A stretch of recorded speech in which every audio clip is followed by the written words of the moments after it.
ജന്മങ്ങളായി ഭാഗം 41. അവൾ ഫോണെടുത്ത് സിദ്ധാർത്ഥിനെ ഒന്ന് വിളിച്ചു. ഫോണെടുത്തതും ഭദ്ര, എക്സ്ക്യൂസ് ഒന്നും പറയണ്ട, ഞാനിപ്പോൾ എത്തും അങ്ങോട്ട്, സിദ്ധാർത്ഥ് പറഞ്ഞു.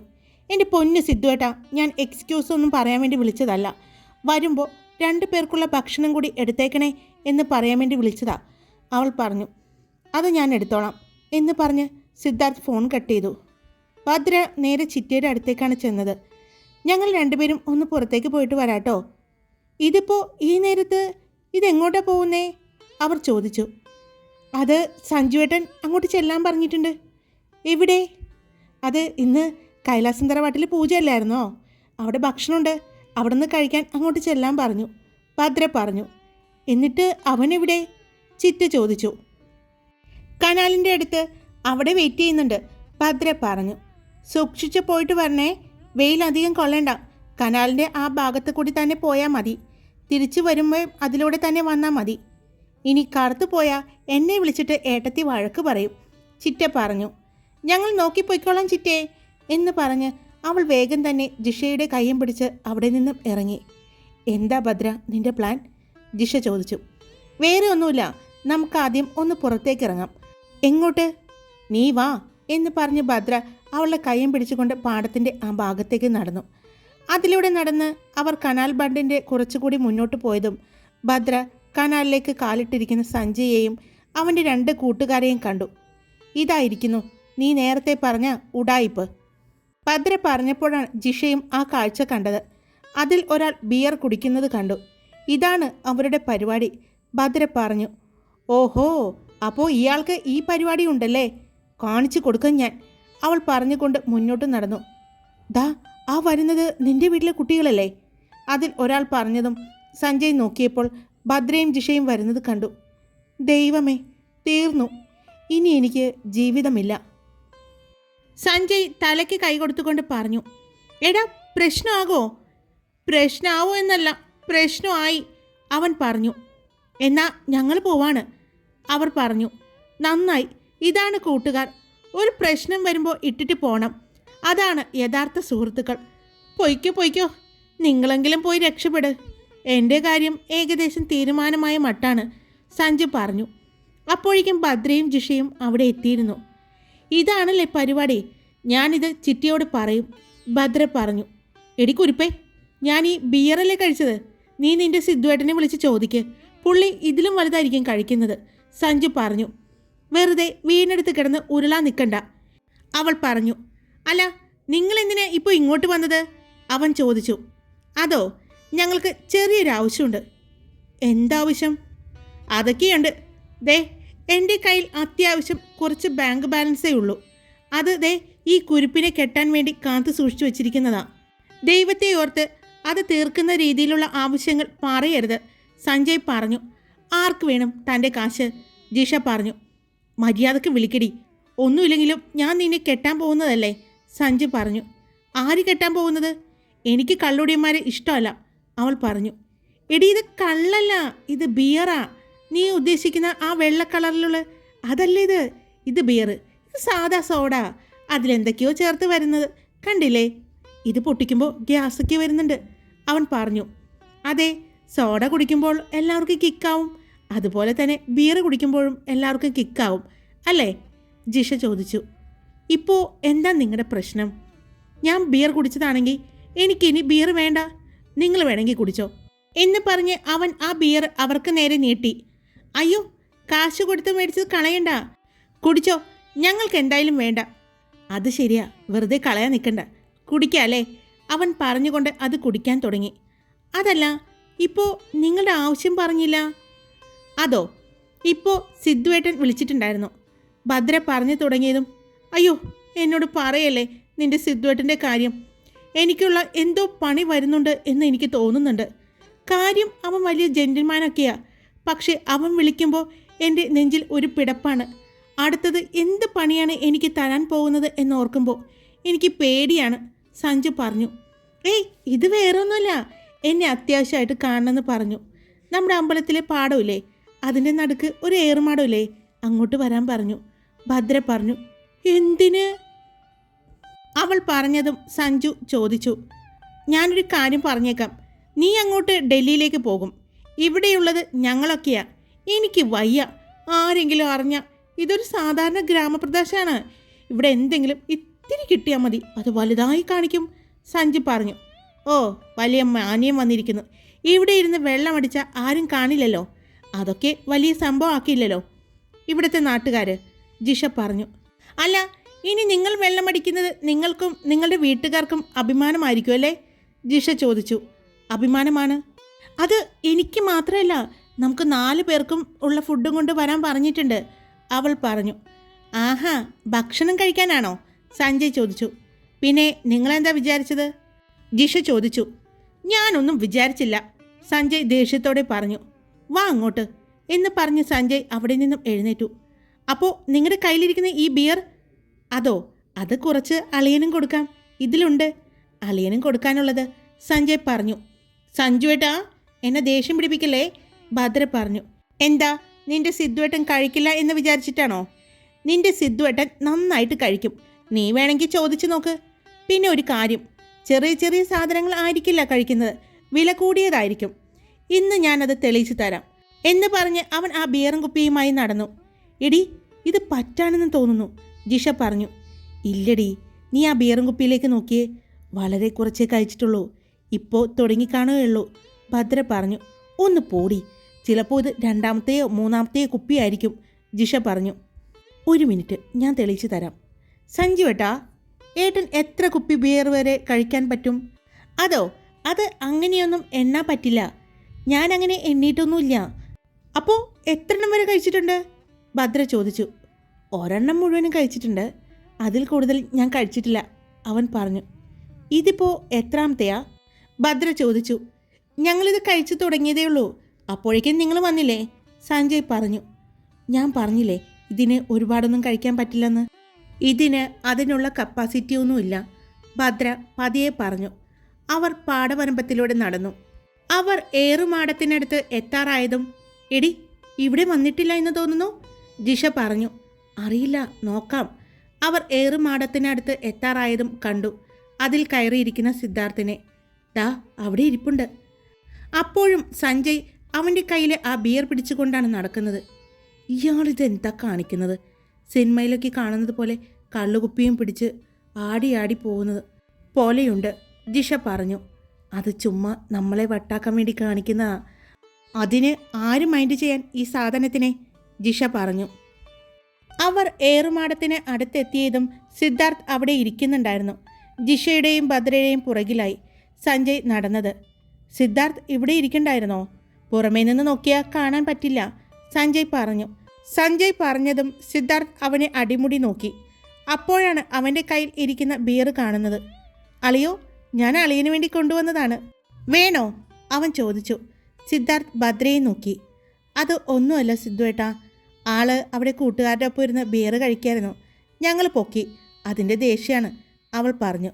നല്ലൊരു സൺഡേ ആയിട്ട് കുറച്ച് സമയം കൂട്ടുകാരുമായിട്ട് ഇരുന്ന് സംസാരിക്കാം എന്ന് വച്ചപ്പോൾ രണ്ടും കൂടി വന്ന് എന്നെ അവിടെ നിന്ന് പിടിച്ചു വലിച്ച് കൊണ്ടുവന്നതാ, അവൻ പറഞ്ഞു. സിദ്ധു, ബിയർ കഴിക്കുന്നത് കൊണ്ട് വല്ല കുഴപ്പമുണ്ടോ? അവൻ ചോദിച്ചു. സിദ്ധാർത്ഥ് ചിരിച്ചുകൊണ്ട് ഇല്ല എന്ന് പറഞ്ഞു. കണ്ടോ, പറഞ്ഞു കൊടുക്ക്, അതിനാണ് ഇവൾമാർ കിടന്ന് എന്നെ, പ്രത്യേകിച്ച് ഇവള് വഴക്ക് പറഞ്ഞുകൊണ്ടിരുന്നത്, സഞ്ജയ് പറഞ്ഞു.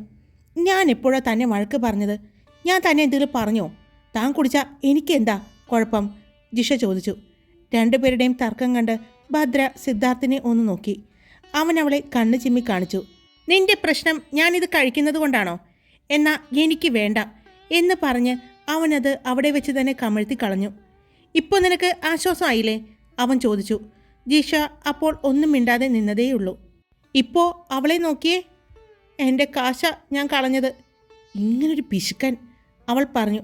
അതേടി, ഞാനിങ്ങനെ പിശുക്കിയത് കൊണ്ടാ ഞാൻ കുറച്ചു മുമ്പ് പറഞ്ഞില്ലേ നിന്നെ കെട്ടാനായിട്ട് കുറച്ച് ബാങ്ക് ബാലൻസ് ഉണ്ടാക്കി വെച്ചിട്ടുണ്ടെന്ന്. അങ്ങനെ തന്നെ ഉണ്ടാക്കിയതാ, അവൻ പറഞ്ഞു. അതിന് ഞാൻ തന്നെ കെട്ടുമെന്ന് പറഞ്ഞില്ലല്ലോ, അവൾ പറഞ്ഞു. നീ പറഞ്ഞില്ല, പക്ഷേ നിന്നെ കെട്ടുമെന്ന് ഞാൻ പറഞ്ഞിട്ടുണ്ട്. അത് നിൻ്റെ അച്ഛനോടും അമ്മയോടും പറഞ്ഞിട്ടുണ്ട്. അതുകൊണ്ട് ഇനി നീ അതിനെപ്പറ്റി സംസാരിക്കണ്ട. ഇവർ രണ്ടുപേരും നിൽക്കുമ്പോൾ തന്നെ ഞാൻ പറയുകയാണ്, നിന്നെ മറ്റാരും കെട്ടില്ല. അതിന് ഞാൻ സമ്മതിക്കുകയില്ല. ഇതിപ്പോൾ നീ പറയും ഞാൻ കുടിച്ചിട്ട് പറയുകയാണെന്ന്. പക്ഷേ നീ ഒരു കാര്യം അറിഞ്ഞോ? ഞാൻ ആ ബിയർ കുടിച്ചിട്ടില്ല. നിങ്ങൾ വരുന്നത് ഞാൻ കണ്ടിരുന്നു. അപ്പോൾ കൂട്ടുകാരൻ്റെ കയ്യിൽ നിന്നും ഞാനത് വാങ്ങി കയ്യിൽ പിടിച്ചു എന്നേ ഉള്ളൂ, അവൻ പറഞ്ഞു. അത് കേട്ടപ്പോൾ ഭദ്രയും ജിഷയും പരസ്പരം നോക്കി. നിങ്ങൾക്ക് ഇനി സംശയമുണ്ടെങ്കിൽ നോക്കിക്കോ എന്ന് പറഞ്ഞ് അവൻ അവളുടെ അടുത്തേക്ക് വന്ന് വായ തുറന്ന് ഊതി കാണിച്ചു. കഴിച്ചിട്ടുണ്ടോ? അവൻ ചോദിച്ചു. അവൾ ഇല്ല എന്ന് തലയണക്കി. ഇനി സമാധാനമായിട്ട് ഭക്ഷണം കഴിക്കാലോ, സഞ്ജു പറഞ്ഞു. ആ അതിനെന്താ, കഴിക്കാലോ, ഭദ്ര പറഞ്ഞു. സിദ്ധു, ഇവിടെ ഇരുന്ന് കഴിച്ചാൽ മതിയില്ലേ? ഇതെങ്ങനെ ഇത്രയും വലിയ പാത്രത്തിലൊക്കെ ആയിട്ട് എങ്ങനെ വന്നു? അവൻ ചോദിച്ചു. അത് ജോലിക്കാരെ കൊണ്ടുവന്ന് വെച്ചതാണ്, സിദ്ധാർത്ഥ് പറഞ്ഞു. അതെയോ, എന്നാ കഴിക്കാലോ, ഇരിക്കെ. എല്ലാവരും ഏറുമാടത്തിനുള്ളിലേക്ക് കയറിയിരുന്നു. സിദ്ധാർത്ഥും ഭദ്രയും അടുത്താണ് ഇരുന്നത്. 4 ഇല വേണ്ടായിരുന്നു അല്ലേ? 2 മതിയായിരുന്നു, സഞ്ജു പറഞ്ഞു. 2 മതിയെങ്കിൽ അതിട്ടാൽ മതി, ഇവിടെ അതിനുള്ള സ്ഥലമല്ലേ ഉള്ളൂ. സിദ്ധാർത്ഥ് പറയുന്നത് കേട്ട് എല്ലാവരും അവനെ നോക്കി. മതിയില്ലേ, ഞാൻ പറഞ്ഞില്ലേ എന്ന് പറഞ്ഞ് വേഗം തന്നെ സഞ്ജു 2 ഇലകൾ മാറ്റിവെച്ചു. 2 ഇല മാത്രം വിളമ്പി. ഒന്നിൽ സിദ്ധുവും ഭദ്രയും കഴിക്കുമ്പോൾ മറ്റൊരു ഇലയിൽ സഞ്ജുവും ജിഷയും കഴിച്ചു. അത്രയും വലിയ ഡൈനിങ് ഹാളിൽ ആ ഡൈനിങ് ടേബിളിൽ ഇരുന്ന് താൻ ഇത്രയും സന്തോഷമായിട്ടും സമാധാനമായിട്ടും ഭക്ഷണം കഴിച്ചിട്ടില്ല എന്ന് സിദ്ധാർത്ഥ് ഓർത്തു.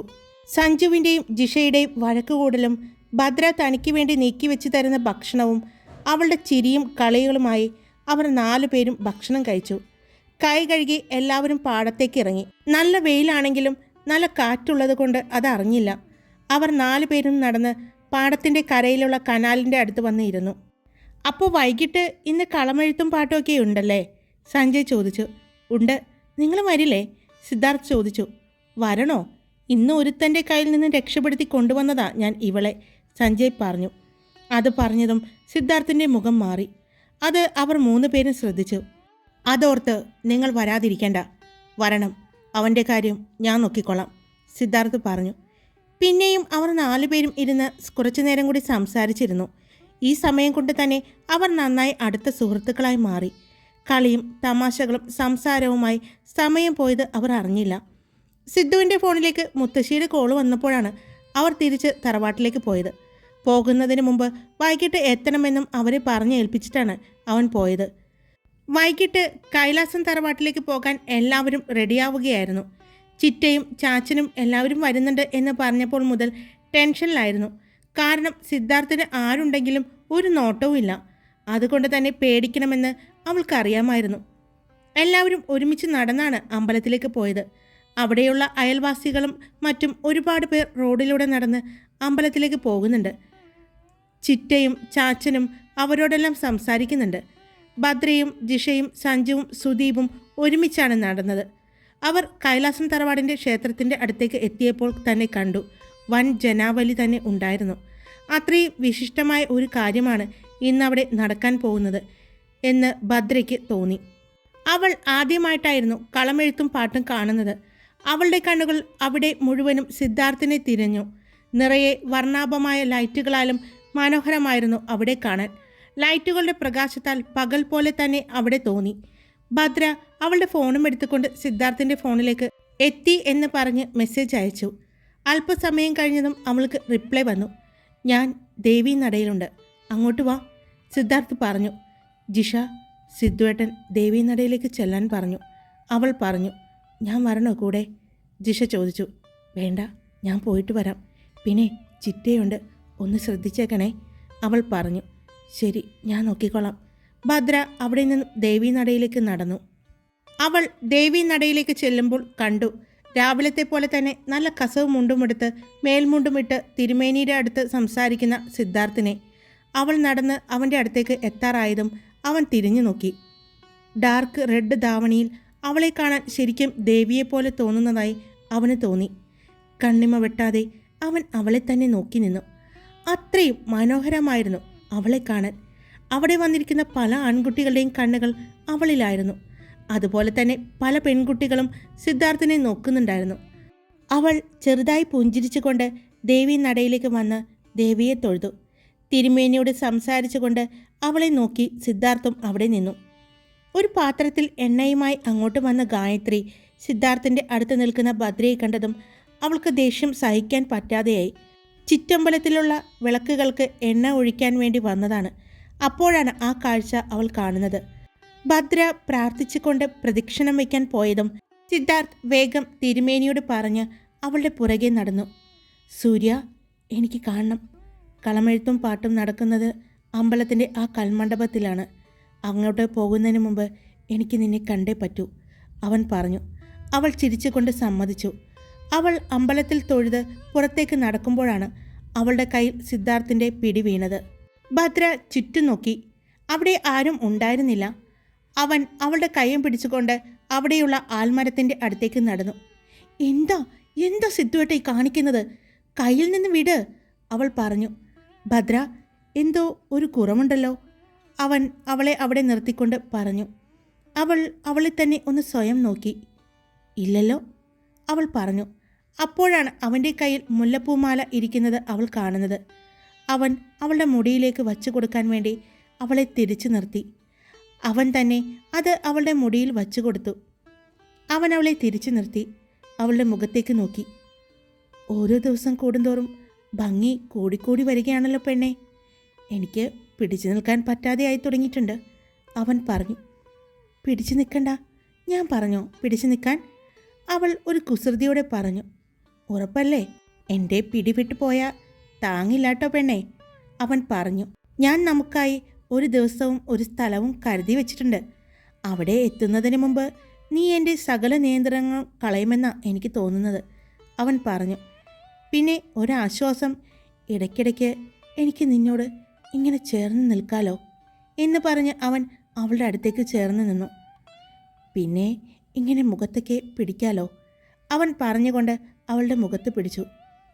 പിന്നെ ഏറ്റവും വലിയ ആശ്വാസം, ഇതുപോലെ ഈ ചുണ്ടിൽ എൻ്റെ ചുണ്ട് ചേർക്കാലോ, അതും പറഞ്ഞ് അവൻ അവളുടെ മുഖത്തിൻ്റെ അടുത്തേക്ക് അടുത്തു.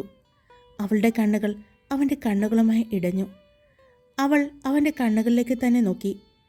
അവളുടെ കണ്ണുകളിലെ ഒരു പരിഭ്രമവും വെപ്രാളവും അവൻ കണ്ടു. അവൻ്റെ കണ്ണിലേക്ക് നോക്കുമ്പോൾ വല്ലാത്തൊരു ആകർഷണം അവൾക്കും തോന്നി. ഇനിയും നോക്കി നിന്നാൽ ഒരു പക്ഷേ തനിക്ക് തന്നെ പിടിവിട്ടു പോകും എന്ന് അവൾക്ക് തോന്നി. അവൻ്റെ നോട്ടം അവളുടെ ചുണ്ടുകളിലേക്കായതും അവളുടെ ചുണ്ടുകൾ വിറച്ചു തുടങ്ങി. അവളുടെ കണ്ണുകൾ പിടഞ്ഞു തുടങ്ങി. അവളുടെ കവിളുകൾ ചുവന്നു തുടങ്ങി. അവളുടെ ചുണ്ടുകളിലേക്ക് അവൻ്റെ ചുണ്ടുകൾ ചേർക്കാൻ പോയതും ഭദ്ര പെട്ടെന്ന് തന്നെ അവനെ തള്ളി മാറ്റി.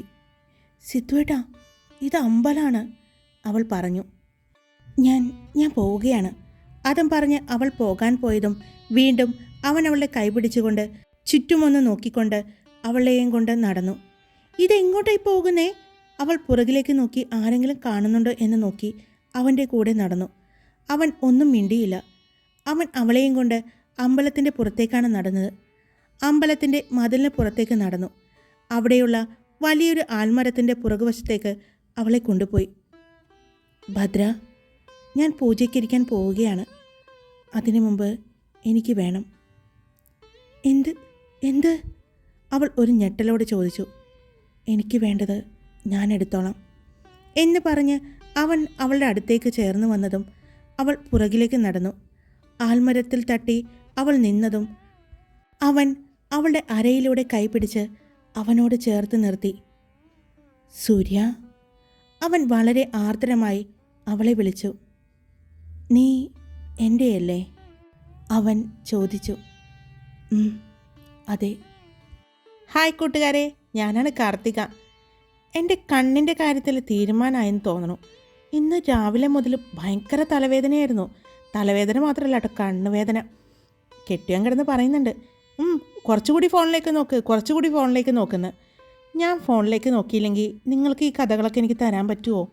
എനിക്കാണെങ്കിൽ ഇത് നിങ്ങൾക്ക് തന്നില്ലെങ്കിൽ ഒരു സമാധാനം ഉണ്ടാവില്ല. പക്ഷേ തലവേദനയും കണ്ണുവേദനയും കാണാം, ഇന്ന് ഒരു രക്ഷയുണ്ടായില്ല. ഇനിയിപ്പോൾ തിങ്കളാഴ്ച ഡോക്ടറെ കാണാമെന്ന് പറഞ്ഞിട്ടുണ്ട്. മിക്കവാറും കണ്ണട വെക്കേണ്ടി വരും. എന്തായാലും നമുക്ക് നോക്കാം അല്ലേ? അപ്പോൾ എല്ലാവരും സുഖമായിട്ടിരിക്കുക, ഞങ്ങളും സുഖമായിട്ടിരിക്കുന്നു. അപ്പോൾ നാളെ കാണാം. Love you all. It's me Karthika. Tata.